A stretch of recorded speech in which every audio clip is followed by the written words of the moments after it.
Hey everyone, it's Dr. Tan from Alone Season 9 on the History Channel, and today we are talking about some of the medicine behind Episode 1. In this series, we're talking about the medical side of survival. But don't worry, there are no spoilers, so watch on. Today we're talking about drop shock and your psychological first aid. I'll also be going over some tips on calorie deficit and dehydration. And lastly, your immediate actions if you were to find yourself in a survival situation. Roll the intro.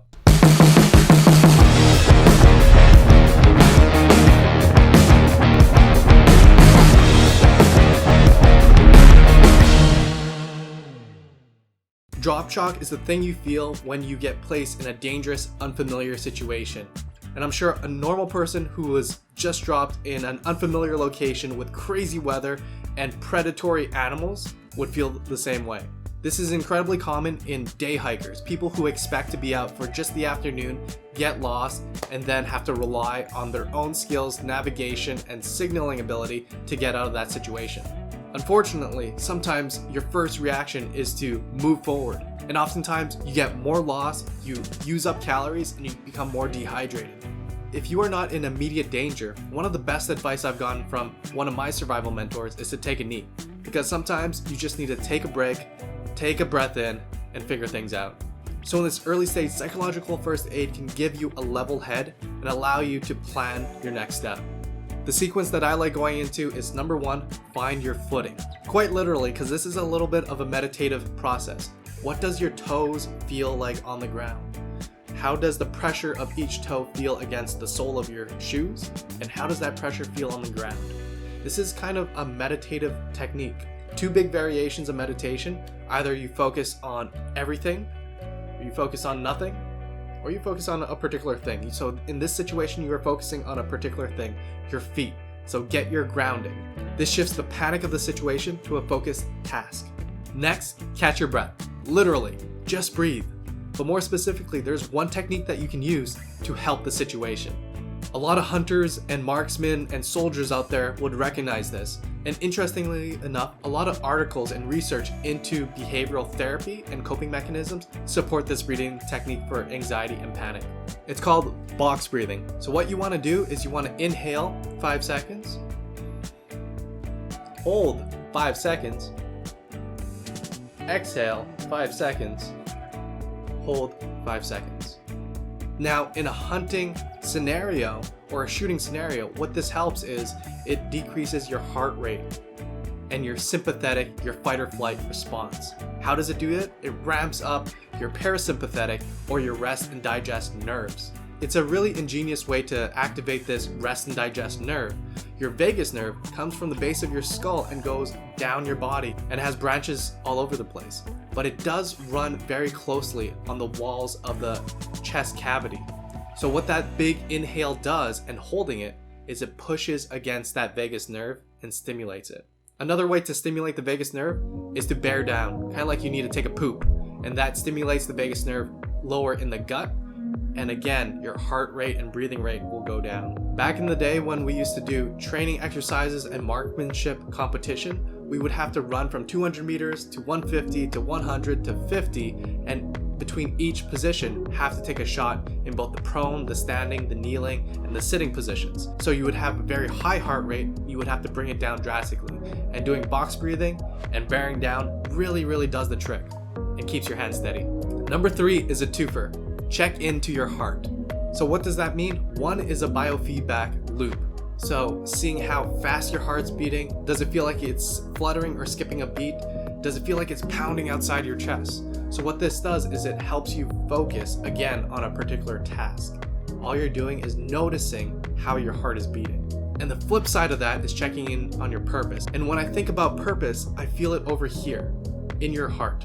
So what drives you? What allows you to push forward? That can be going home to your family, completing an objective, keeping someone safe, saving a life, something like that. So when you position that objective to something greater than yourself, you're able to push that much harder for that much longer. So after getting your footing, catching your breath, and checking in to your heart, now you're ready to observe, analyze, plan, execute, and adapt, improvise, and do it all over again. So that's just a snippet of psychological first aid. As we move into long-term survival, I got more tips for you.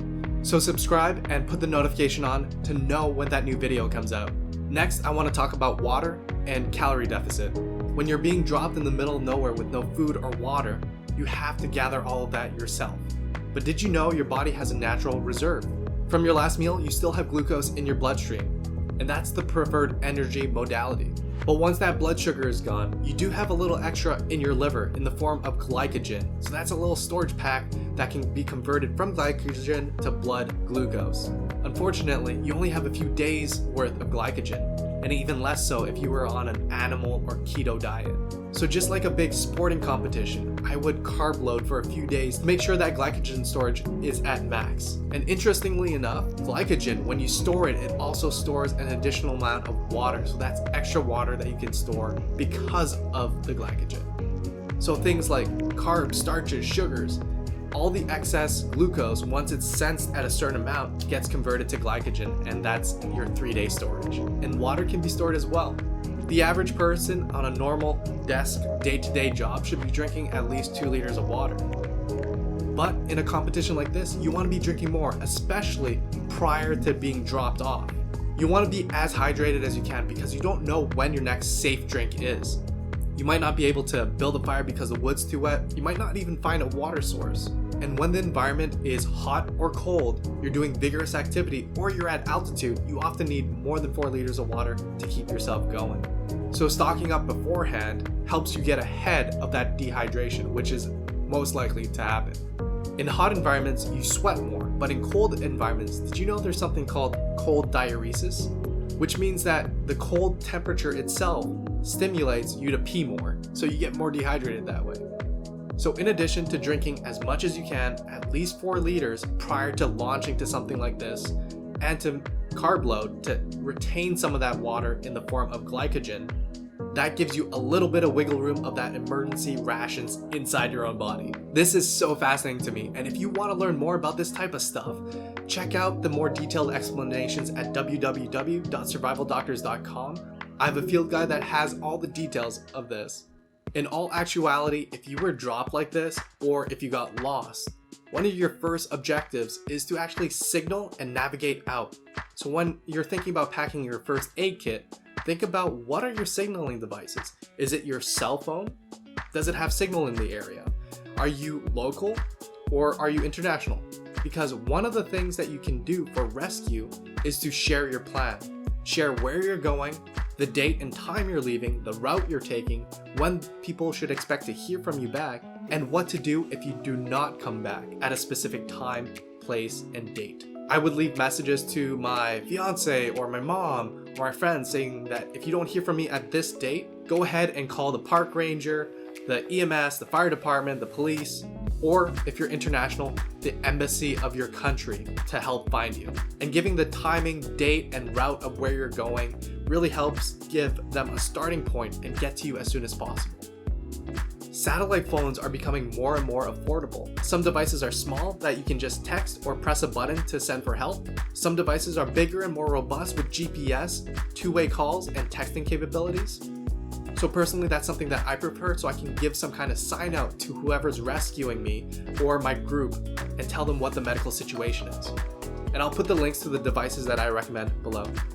I hope that was helpful and you learned something today. Season 9 of Alone airs on May 26th at 9 p.m. Eastern Standard Time in the US. If you're international, like myself, I'm Canadian, we can watch it on Amazon Prime in Canada with Stack TV. And you can also stream it for free if you have a VPN app and the History app. That's what I'm probably gonna do. And I'll put all the instructions to watch Season 9 of Alone on the History channel in the description. Next time, we're talking about shelters and textbook survival priorities versus real life. We only get 10 items out there to build our shelters, to hunt, to do all we need to do to sustain ourselves. I'll put the list of what I brought out there in the description. But what would you bring? And tell me what kind of shelter you would build. I'll see you next time.